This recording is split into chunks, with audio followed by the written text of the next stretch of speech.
정치권의 속살을 들여다보겠습니다. 정치톡톡, 오늘은 정치부 원중희 기자 나와 있습니다. 어서 오십시오.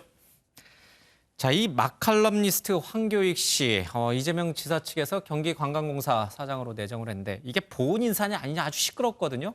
그런데 여기에 더해서 이제 친일 논란까지 일고 있는데 이게 왜 이런 논란이 일어나고 있는 겁니까? 네, 그렇습니다. 먼저 오늘 포문은 이낙연 전 대표 쪽에서 먼저 열었는데요. 예. 오늘 아침 라디오 방송에 출연한 이낙연 캠프 신경민 상임부위원장의 말부터 한번 들어보겠습니다.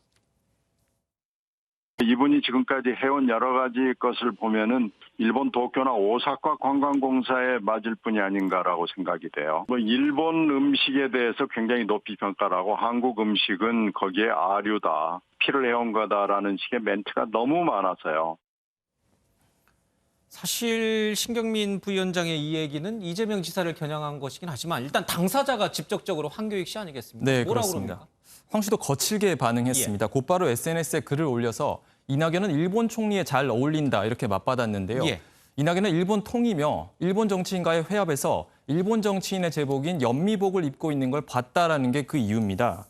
황 씨는 앞서 자신은 문재인 지지자이기 때문에 문재인 정부로부터 보훈을 받았으면 받았지 이재명 경기도에서 보훈을 받을 일은 없다면서 이른바 보훈 논란을 반박하기도 했습니다. 예.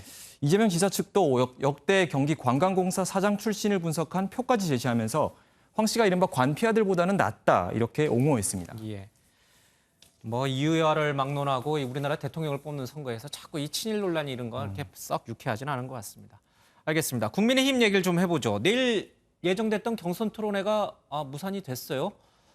그런데 원희룡 전 제주지사의 이 통화 내용이 지금 국힘을 또 뒤집어 놓고 있어요. 네, 그렇습니다. 원 전 지사가 한 언론과의 인터뷰에서 이준석 대표가 자신과 통화를 하면서 윤석열 전 검찰총장이 금방 정리된다 이렇게 말했다는 게 윤석열 전 총장이 정리가 된다? 네, 예. 그렇게 말한 게 전해지면서 논란이 됐는데요. 원 전 지사의 발언을 한번 들어보시겠습니다. 이준석 대표가 윤석열이 금방 정리된다라는 워딩을 내가 직접 들었다고 기사가 났던데 사실이냐? 난 사실이다. 내가 왜 거짓말을 하겠냐? 네, 이와 관련해서 김재원 최고위원은 이 대표가 윤 전 총장과 갈등을 일으키는 등 정권 교체의 의지가 있는지 의구심이 있다며 당대표의 본분에 벗어난 일이라고 비판했습니다. 우리가 약간 속어적으로 누군가 정리된다 그런 얘기면 누굴 정리시킬 거야 이러면은 그 사람은 이제 해고시키거나 끝장난다는 뜻으로 많이 이해가 되잖아요. 이준석 대표는 뭐라고 그럽니까? 네, 이 대표는 윤 전 총장과 자신을 둘러싼 갈등이 해소된다. 갈등이 정리된다. 네, 그런 예. 취지였다고 설명을 하고 있는데요. 하지만 원 전 지사는 두 사람의 갈등이 아니라 후보로서의 지속성이 정리된다라는 뜻이었다고 거듭 강조하면서 예. 이 대표가 앞뒤로 한 말이 더 있는데 옮기지 않겠다 이렇게 말을 했습니다. 예. 논란이 커지면서 국민의힘의 게시판에서는 이 대표의 출당과 탄핵까지 요구하는 글이 잇따라 올라왔는데요. 오늘 대선 후보를 사퇴한 김태호 의원은 당대표를 중심으로 뭉쳐야 한다 이렇게 반대편에서 또 호소를 했습니다. 예. 녹취록에 이어서 또다시 진위 공방이 한번 또 일겠군요. 알겠습니다. 이준석 대표를 열심히 옹호해왔던 홍준표 의원, 오늘 대선 출마를 공식적으로 선언을 했죠? 네, 그렇습니다. 홍준표 의원은 비대면으로 대선 출마식을 진행했는데요. 예. 홍 의원은 윤석열 전 총장을 겨냥해서 26년 검찰 사무만 하신 분이 날치기 공부를 해서 대통령 업무를 맡을 수 있느냐라고 하면서 토론회를 둘러싼 신경전도 비판을 했습니다. 나는 저런 어처구니 없는 경우는 26년 정치에도 처음 봤어요.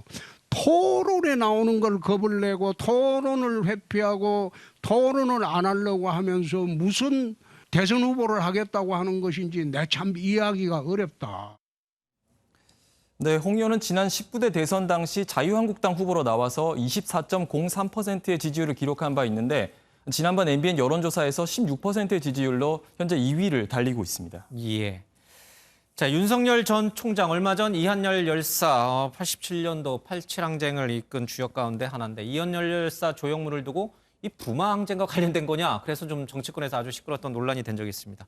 그런데 광복절에도 또 논란이 될 만한 일이 있었다면서요? 네, 그렇습니다. 윤 전 총장은 그제 광복절에 서울 효창공원에 독립운동가 7명의 영정을 모신 의열사를 다녀온 다음에 SNS에 참배 사진을 올렸는데요. 예. 지금 보시는 것처럼 안중근 의사의 영정에 술잔을 올리는 사진인데 설명은 윤봉길 의사라고 되어 있습니다. 예. 이 두 사람을 헷갈리는 게 말이 되느냐라는 여권의 십자포화가 쏟아졌고 윤 전 총장 측은 뒤늦게 사진을 수정했습니다. 예.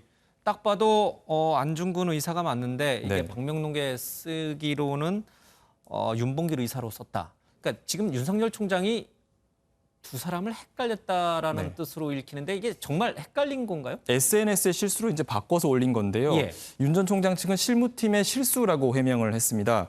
SNS 게시물에 윤봉길 의사의 말을 쓰고 싶은데 하필 윤봉길 의사 영정 앞에서 찍은 사진이 없어서 예. 다른 사람의 사진을 썼다라는 설명입니다.